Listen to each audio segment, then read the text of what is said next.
Hey Reddit, I'm a longtime user, but due to the nature of this situation, I decided to use a throwaway. Trigger warning for a baby death, abuse, stalking, etc. Also, apologies if this isn't the right sub. We just need some answers. My girlfriend's mother is a longtime heroin user and has been in and out of jail for my girlfriend's whole life. When she lived with her mother and her mother's husband, she witnessed physical abuse and drug activity. She was forced to move out at a very young age in order to stay alive. She thought her mother was finally clean when her mother announced her pregnancy. After getting over the initial shock, my girlfriend decided to be supportive of her mother since she thought she was clean. That was until her mother overdosed while pregnant. She decided to cut all contact at that point. My girlfriend is also a mandated reporter and last year reported her mother and her mother's husband to the state since she knew it wasn't a safe situation for the baby. The baby died in their house not even a month after birth due to an overdose with signs of physical abuse. My girlfriend's mother was arrested for the murder of her baby and other charges, as well as her husband that was arrested for child endangerment. At first, the judge did not grant either of them bail. Eventually, though, her husband was granted bail, in which he posted. We did not know this until recently, which helped us put some of the pieces together. My girlfriend and I like to sit outside her house in the car and just chat or listen to music. Recently, though, there have been black cars around my girlfriend's house. She also is frequently followed by black cars when she drives me home. It's the same couple of black cars that do this, they're not just random ones. At first we thought we were just paranoid since everyone was still in jail, but when we found out that the husband was out of jail, we began to doubt our insanity. The first major thing happened after my girlfriend and I went out on a dinner date. We got home after dark and sat in her car for about 45 minutes before we noticed the same black car passing by us every few minutes. About 10 minutes after that, a different car drove towards us, flickering its high beams on when it got close enough for us to see who was inside. It swerved into the oncoming lane and I genuinely thought it was going to hit the passenger side of the car. It sped away and we ran inside. After that, we started noticing the black cars more and more. This past Wednesday morning, around 3 a.m.-ish, the same distinct black van that we had been seeing pulled up outside of my house. This was weird because my girlfriend and I live about 30 minutes from each other in two separate cities. A man got out of the van and shined a flashlight through my yard, almost scanning it. He shined the flashlight up at the window I was sitting at and kept it there for a second. Then walked about 30 feet to an empty driveway and scanned around there for 20 seconds before getting into the van and peeling away. The windows were ice covered and frozen, so I couldn't make out the specifics of the van, but it was very strange. A few nights later, my girlfriend and I spent some time hanging out in the car when we spotted a black van hiding behind another parked car further up the street. We could only see one headlight, but it creeped by us as we sat in the car. My girlfriend lives between two dead-end streets. Think of a very blocky U. The van went up the first dead end 4 ways on, and sat for a few minutes before turning around and driving almost into the other lane of traffic to get close to us. It then went up the other dead end and stayed put. We thought it was very weird that the van didn't just back out of the first dead end, instead opting to drive all the way up the narrow street and turn around. After a few minutes, we called a friend and recount the story just to get an extra opinion.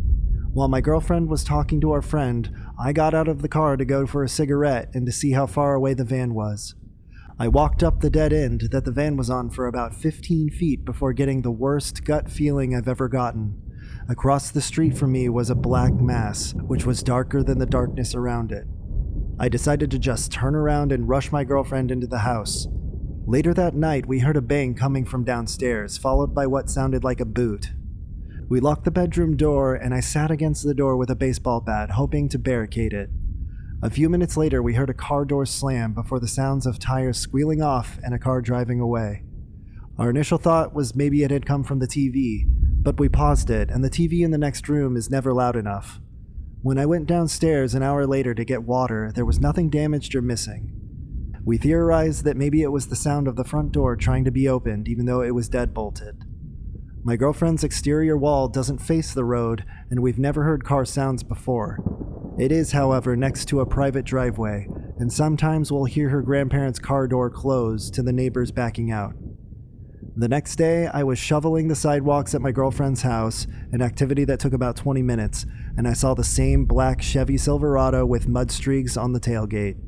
It circled the block about 4 times. I was able to see the silhouette of a man driving through the passenger side window, and each time it was the same man and same truck. My girlfriend lives in a small town, and we're able to catalog the neighbors' cars. The black van and truck are abnormal. Our theory is that someone is trying to scare my girlfriend into not testifying, or flat out making sure neither of us have the ability to testify. We really just need more opinions. Are we just paranoid, or is this something that we should actually be worried about? Do you think these are just weird coincidences?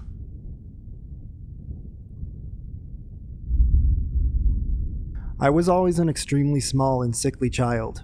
I looked young for my age, and my family and I lived out of town about 8 miles out, and our little community was next to a highway. The school bus would drop me off 2 blocks away from home. One day, I noticed a red truck following slowly behind me. So slow that I figured that they were just looking for a house or something.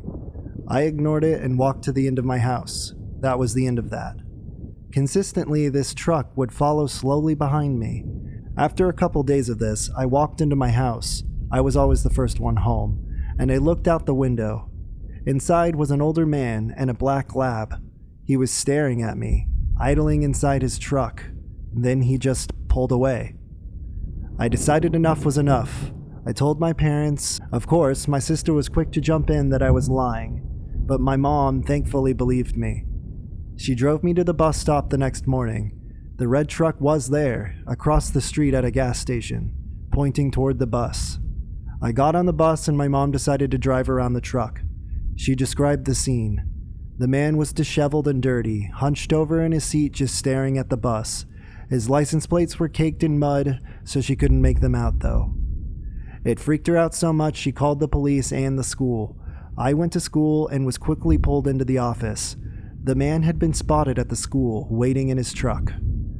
That day I rode the bus home, and this time the truck was parked alongside the street. I would have to walk past this man's driver's side door to get home. I debated, considering running for it. Apparently this man was getting desperate now that he was spotted. A police car showed up and I talked to the policeman. Then they went to go talk to the man themselves. He quickly pulled away from the curb and took off down the highway. I never saw him again, and I don't believe he was ever caught. Because of this experience, I'm extremely guarded and paranoid with my own daughter, and soon her sibling as well. The world is a terrifying place these days, and children go missing so easily. I don't like to think about if I had been grabbed. I wouldn't be here typing this probably. My kids wouldn't exist. I was lucky. Many children aren't. So, stranger with ill intentions, let's not meet.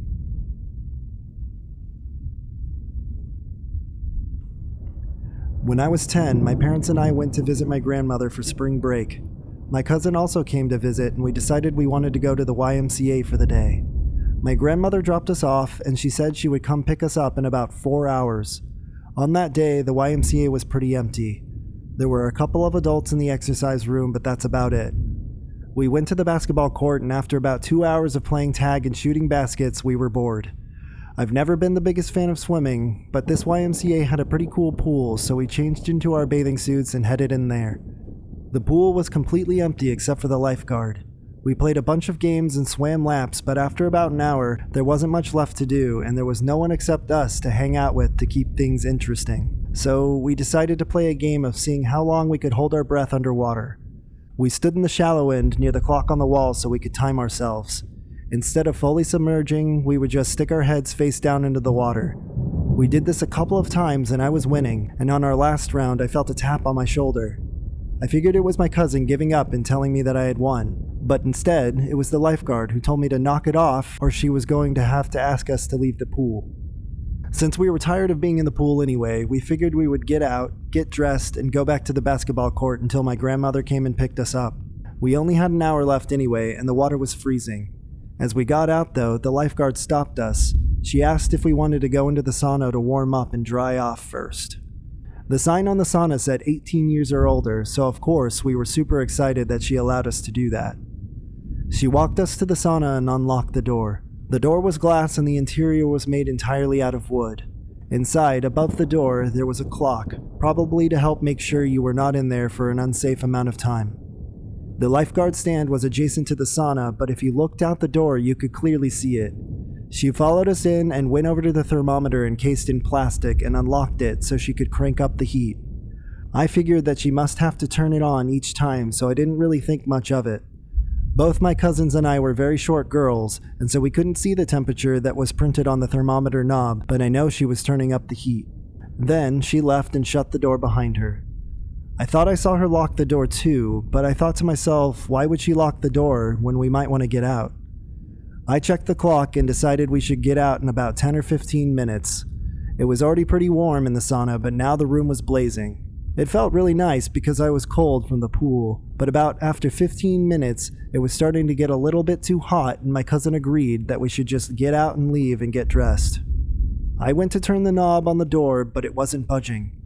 I thought maybe it was jammed, so I shook it, but it still wasn't opening, and then I let my cousin try. She couldn't get it open either.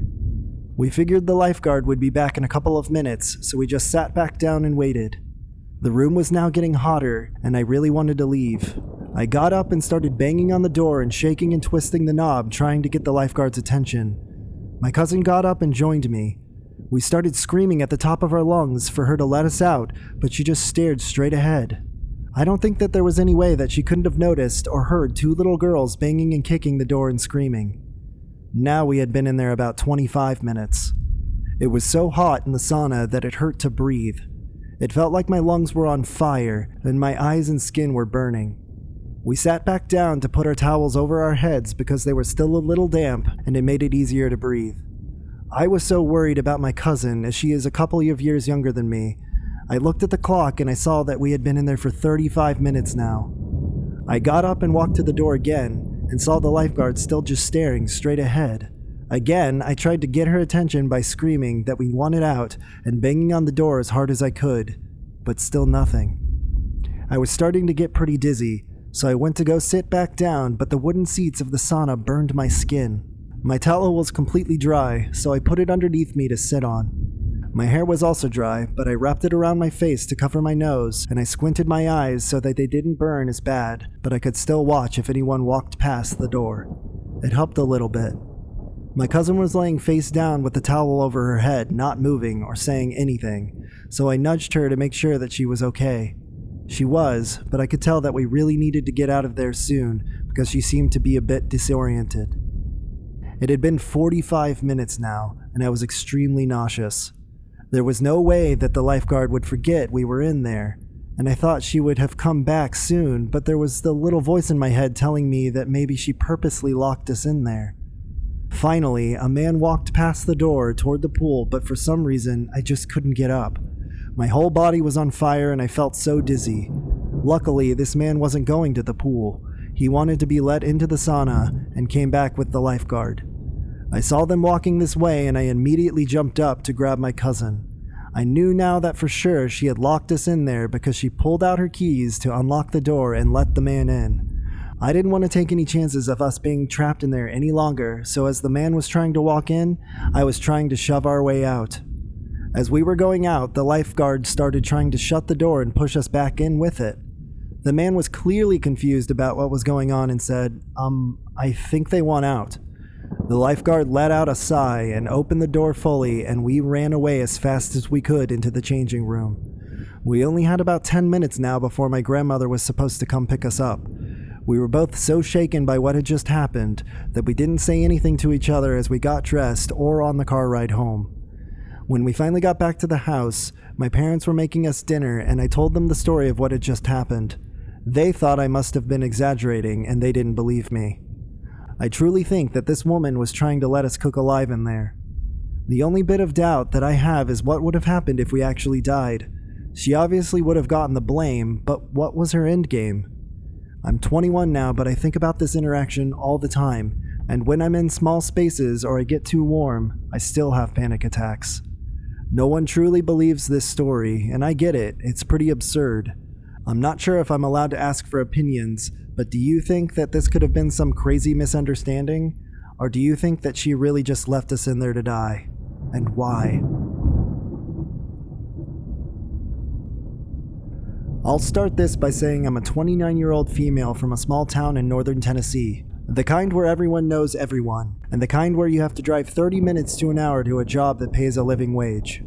So, when my dad started his new job around 9 years ago, he found out he was working at the same place as a friend he knew growing up, Barry. I'll also tell you that I was bullied a lot growing up, so I took compliments as a joke mostly. So, when I first met Barry, he would compliment me and tell me how pretty I was. I was 20 at the time, and I always thanked him for the kind words, even if I didn't believe them. As time went on, the complaints got more intense. He would say that he loved to be with a woman of my size. I always laughed it off and never said anything. This went on at company picnics and holiday parties I went to my dad with for about 4 years. Then I got a job with the same company, in the same department as Barry.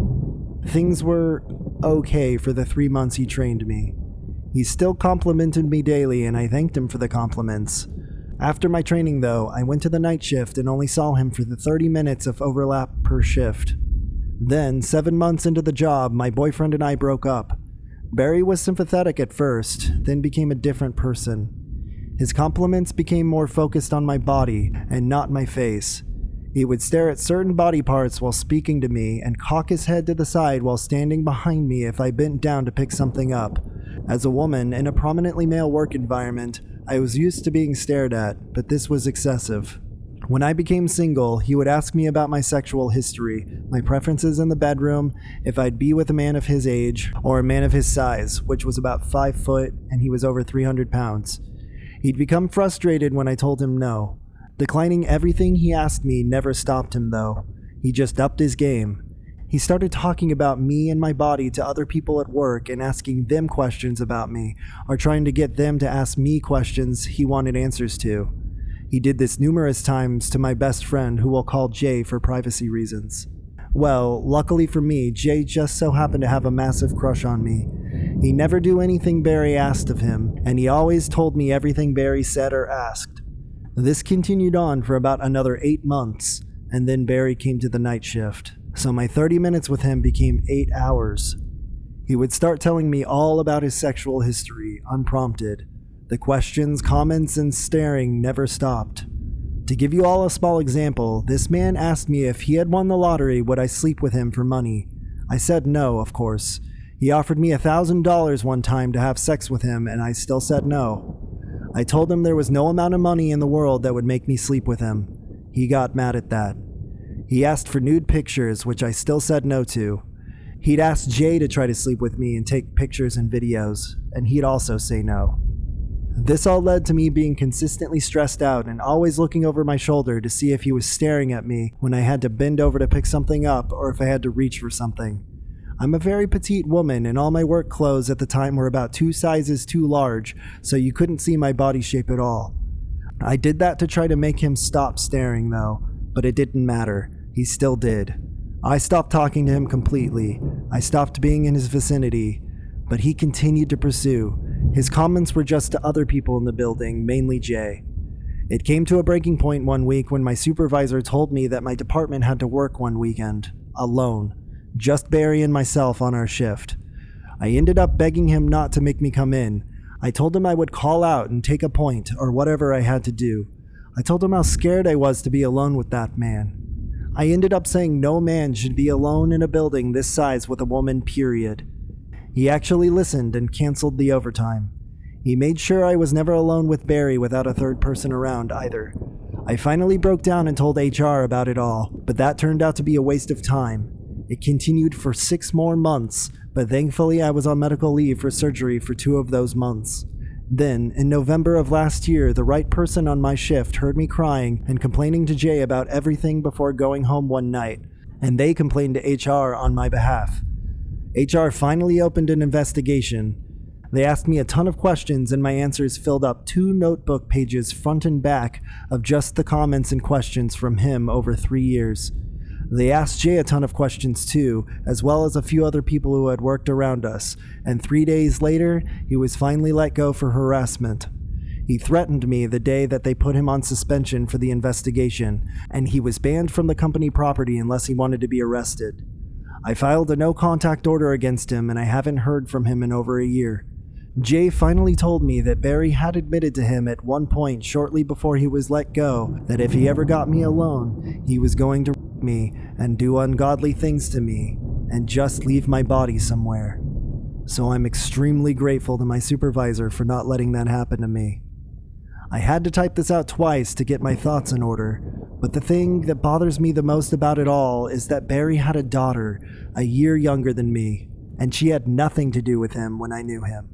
I can't help but wonder what abuse he possibly put her through growing up. It has been over a year since this all came to an end.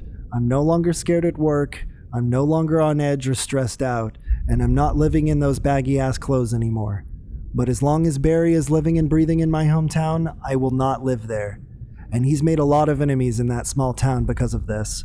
That happens in small towns when your parents know everyone, including the sheriff. Oh, and about Jay, his massive crush paid off and we're now dating. I've never felt safer with anyone in my life.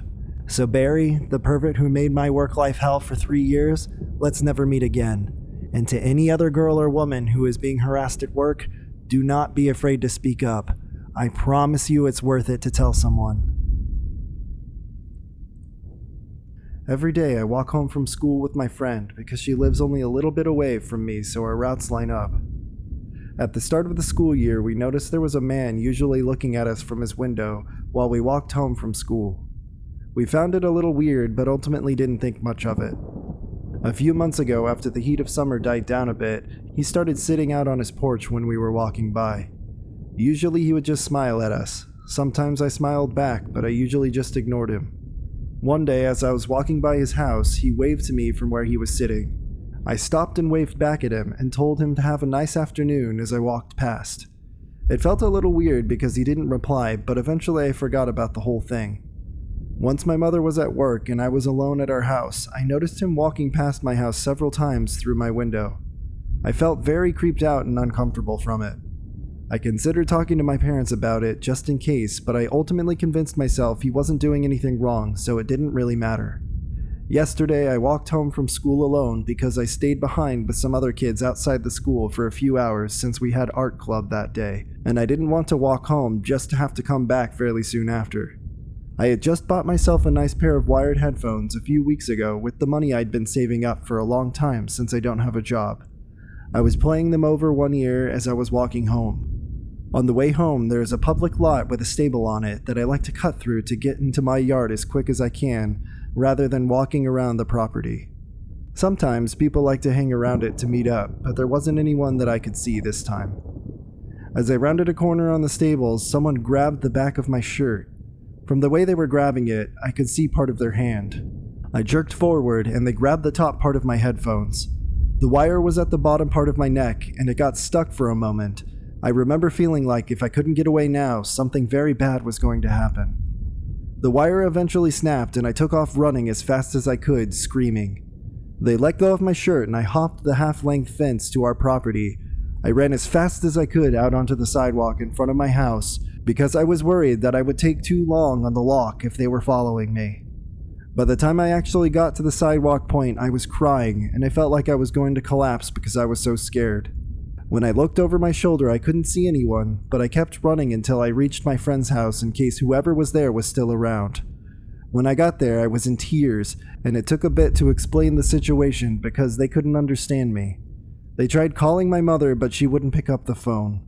My friend's mom called the police, and they came to check things out. There was nobody at the stables, and they told me that it was most likely some kid trying to mess around with me, but they escorted me home to where my mother was, waiting for me always. I didn't tell them about the old man because I was worried they would think I was crazy considering he hadn't technically done anything, but there's something in my mind that keeps telling me that it was him who grabbed me at the stables. When I was walking home from school today, I brought a screwdriver with me in case I needed to defend myself. I also had my friend with me. My mother offered to pick me up from school, but I was worried that if I had shown how the encounter had affected me, then it would make things worse. I also made sure to avoid the stables from then on, and my friend made sure I made it to the door. The guy on his porch wasn't there today, and I'm still not fully sure if it was him or not.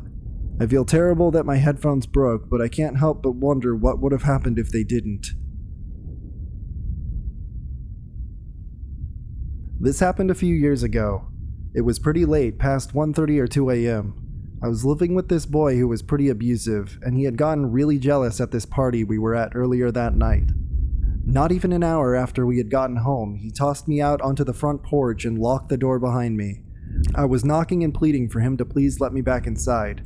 I was still wearing what I had worn to the party, and I was freezing out. I wasn't sure what to do. He had my phone, purse, and wallet in the house with him, so I just sat on the porch crying. When he turned off the lights both inside and outside of the house, I knew he wasn't going to let me back in. I felt so helpless and cold. I thought about knocking on a neighbor's door, though he didn't really have many, but I had anxiety about waking any of them up and causing trouble for my boyfriend.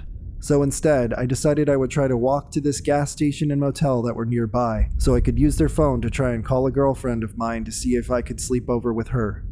Ironically enough, the road I was walking on was Donner Pass Road, so the freezing cold was fitting. But anyway, a little bit into the walk, this tall white pickup truck was approaching on the opposite side of the road that I was on. I tried my best not to make eye contact for obvious reasons, but then I heard the truck stopping and beginning to make a U-turn, and my heart just started pounding.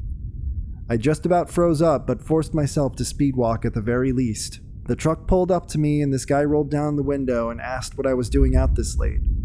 I told him how I was going to meet a friend at the gas station and that she was expecting me. He sort of smiled and offered me a ride. I said no thank you, citing that I shouldn't hitchhike. He then told me, well good, I don't pick up hitchhikers or anyone. You don't look like a hitchhiker though, you just look like you need some help. He just kept driving next to me and told me I shouldn't think he was a creep. He pulled out what looked like a police badge and told me he had just gotten off duty, which is why he was in civilian clothes and out so late. He said he wouldn't mind driving next to me just to make sure I get to where I was heading safely. I was naive and a bit too trusting of his kindness and credentials, and when he offered me a ride again, I said that it would be nice because the gas station wasn't that far away anyway.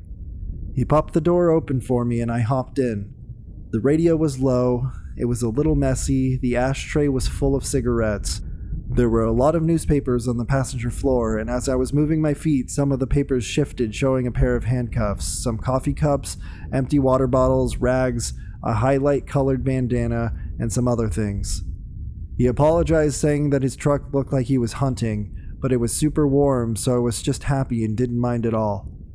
He told me his name was John. He then asked why I was scantily dressed without a jacket, and I started to tell him about the party and the fight I had been in with my boyfriend. He was super charming and attentive. He even laughed that he could go back and arrest him for me. I then asked about him, and he told me about his family. He was a young dad. He had a wife, a daughter, a son, and a dog, and I told him it was like he had the perfect little family, and he laughed and said he certainly did. Then, it sort of clicked for me that I asked if I could use his phone, but he said no because he had to save his battery. After just a little while, we were approaching the gas station, and he drove right past it. I politely said, "Oh, I think that's the one," but he didn't answer me. At that point, I felt sick to my stomach. My heart started pounding, I started getting choked up, and my eyes started tearing up as I looked outside the windows and watched the lights behind us getting further and further away. It was getting hard for me to even speak, but somehow I murmured, asking if he could please turn around, and he just ignored me. Whenever I looked at him, he just looked empty-eyed and emotionless, totally dead and glazed. I looked back out the window and down at the road to see if maybe we were getting slow enough that I could make a leap out of the car without seriously injuring myself.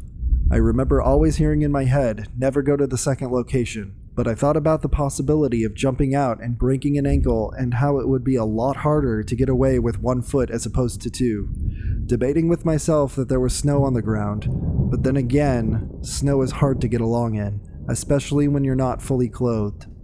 I feel so dumb now too, because I wasn't even tied up or anything. I was just so scared. Like there was nothing but trees, an empty road, and us. I was crying pretty badly at this point, and I asked if I could please borrow his phone again. I don't know why I even asked. He simply told me to stop talking. Then he started talking underneath his breath. Girls shouldn't be out so late. You shouldn't have been alone this late. Look what you're doing to me, dressed like a slut, and other derogatory things. As he kept saying these terrible things, I wasn't even responding. I was just crying and trying to think past the fear I was feeling. I then remember the pair of handcuffs I remember seeing under the papers beneath my feet, so I used the little scoopy motion to try and get my feet around them. I managed to use my feet to scoop up the handcuffs and my heels and toes to push them underneath the bottom of my seat as far as I could. I was thinking of different things I could try to do to help myself, like if we were close enough to some upcoming lights or structures, I could just grab the wheel and cause us to crash into them. Or maybe how if I got lucky enough for a cop to pass us, I could grab the wheel and swerve so he would appear to be a drunk driver and we'd possibly get pulled over. I guiltily thought about the possibility if this man is just having a weird night and how if I did anything it would hurt him. But again, I told myself that sort of thinking sort of got me into this mess to begin with. He pulled off road where there were still woods on both sides of us. On his side, the wooded trees were closer to the road, and on mine, there was a small gap fully covered in thick before the trees thickly picked up maybe 10 to 16 feet away. He turned off the car and coldly said that there was something wrong with the car and to get out with him. As he grabbed the keys and was stepping out of the car, I grabbed onto the center console and cried and pleaded not to make me get out with him because it was too cold. He turned around to face me, his door still open, and shouted at me to get out of the car because we had to go check out the trunk bed hatch.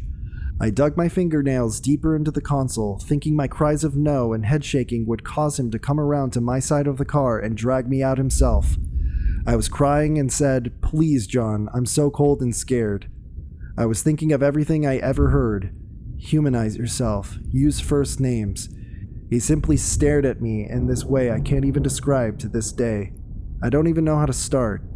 He got back in the car and I slinked towards my window, scared he would drag me over the console. He turned off the headlights and everything just looked dark blue. He stared at the steering wheel for what felt like years before lighting a cigarette and looking out of his window and back at me and then back out his window.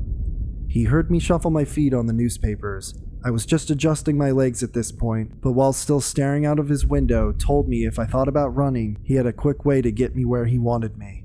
And oddly enough, I was sort of thinking of running minutes before that, but reasoned that if he wanted me out of the car, then I should definitely stay in. Otherwise, he could chase me or shoot me. I'm glad I was right. I think at that point, I sort of hit some sort of bottom of my reverse, and instead of panic, there was numbness and exhaustion. There was still an occasional hot tear or two, but I just remember being numb. I've talked to a psychiatrist about this sort of feeling before, and he thinks it just comes from my ex-boyfriends giving me PTSD. It was dead quiet, but I finally just barely audibly told him that my friend was still waiting for me and asked about his wife and children, and he flatly said he didn't have a wife or children and that his house was empty. I asked him what he was thinking about, and he said, "I'm thinking about what to do with you." He didn't say it angrily, he just said it flatly and coldly, which sort of scared me more. I did start getting worked up back to a cry, and at that point he told me not to cry and turned the car on, offering me some heat. I just cried and said I wanted to go home. Eventually, he started driving again, and kept driving until we were approaching a gas station. I was gauging the right time to reach to the wheel, but before I could, he started slowing down. While pulling up, he told me not to tell anyone or he would find me. Then he told me all he was doing was teaching me a lesson not to hitchhike with strangers. He was almost coming to a complete stop when he told me to get out of the car before he changes his mind.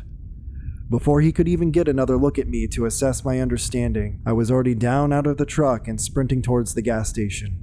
The panic was overwhelming me, but then I stopped and I remembered to try to see his license plate. I turned around but only caught a blur of the last 3 numbers as he was driving off. I ran inside and asked the clerk behind the counter to please call the police. I waited until the officer got there, and I'll be honest, I was a little scared it would be John. My fears then melted away though when the new-faced policeman got there. I gave him the description of John, his appearance, the vehicle color and type, the parts of the license plate number I had caught, and the fact that he said he was an off-duty cop. Just basically anything I could. I asked him if he could look at the camera, and the officer disappeared in the back for a little bit, but then came back out saying there was nothing on them.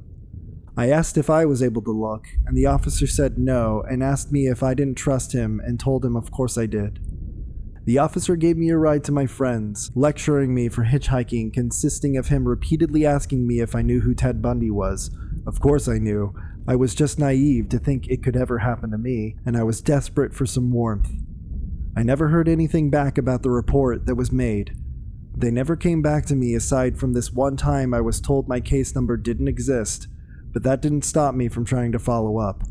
Throughout the coming months and years, I asked my friend, the one whose house I ended up sleeping over at that night, if she had ever heard of any like weirdness or anything since that incident had happened to her or anyone up there, and she always says no. So I sort of let it go and tried to tell myself that maybe he actually was just trying to teach me a lesson or something. I mean, I definitely never hitchhiked again, so if it was a lesson, it certainly worked. I never heard anything back having to do with the case, and I never heard of any odd experiences up there again. Maybe it was just one man trying to teach me something. But honestly, sometimes I think I tell myself all of that to help me sleep better at night. It all felt really real. Even if it wasn't real, I'm really glad I didn't get out of the car in the woods that night. Last December, I was visiting my family down in Florida, and we spent some time in Treasure Island. My brother and I took my dog down to the beach at about 2 a.m. to play some fetch, drink, and have a good time. If you walk along the water, you can reach a few restaurants, bars, and hotels lined along the beach. Out of nowhere, we see someone walking pretty quickly in our direction from over there, and a few moments later we can make out that they're being followed. My dog is arguably pretty well trained. We work search and rescue, and I've never once had her run off without permission, and never once has she not instantly returned when called. But that changed that night. She was about 5 feet from me, and I saw her hackles shoot up and went to grab her collar, but she took off in a full sprint, making some truly terrifying barking and growling sounds. We obviously took off after her, and she reached the first person and stopped between them and the people behind them. She was barking and growling and lunging, and I finally caught up and put her on a leash. She's never reacted in that manner, so it was pretty scary. The group following her ended up being 3 men that were probably in their early 30s. They started booking it in the other direction. I turned around and the person being followed was a young woman around my age. We asked if she was okay, and she just broke down in tears and collapsed into my brother. My dog insisted that she get on the ground for some excited pup kisses and a soaking wet cuddle, which they both seemed to enjoy. She was far too overwhelmed to talk, so she got us into her phone and rang her friend's number to have us talk to her. We were able to figure out where she was staying and walk her back to her hotel, where she met up with her friends, and we all exchanged numbers to talk at a later time. The next day we all got together, where we learned she had gone out for a walk on the beach, stopped for a drink at a bar, drank a bit, and then soon wasn't feeling right. So she left the bar and noticed 3 men left after her. She had been walking for about a mile at that point, terrified and slowly getting more and more fucked up. She doesn't remember much about the night, and we knew she was probably on something, but we had no clue she had been drugged. We're still friends now, and we're all going to meet up for spring break when we're all back in Florida. I've never been more proud of my dog and more grateful that we were in the right place at the right time. I hate thinking about what could have happened. To those 3 men, though, let's never meet.